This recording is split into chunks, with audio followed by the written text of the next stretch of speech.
সবচেয়ে সুন্দর কণ্ঠ কোন নবীর ছিল বলেন তো? দাউদ আলাইহিস সালাম। দাউদ আলাইহিস সালামের কণ্ঠ শোনার জন্য সাগরের মাছগুলো কিনারে আসতো। আল্লাহ বললেন ওই দিন তোমরা মাছ ধরো না।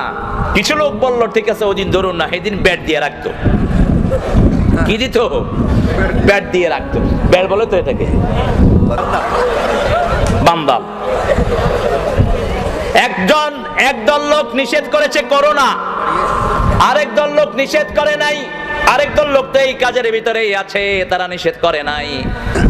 যারা নিষেধ করে নাই তারাও যখন শাস্তি আসলো তারা সেখানে আছে না নাই? কোন কিরাদাতান খাসিন, নিকৃষ্ট বানরে পরিণত হয়ে যাও। রাতের বেলা শুলো ভালো মানুষ, সকালে উঠে দেখে যে সবগুলো বানর। অল্প দিনের মধ্যে সব দুনিয়া থেকে বিদায় হয়ে গেছে। জমিনের মধ্যে শিরক চলবে আমরা যদি নিষেধ না করি, প্রতিবাদ না করি, সেই গুনায় আমরা আছি না নাই?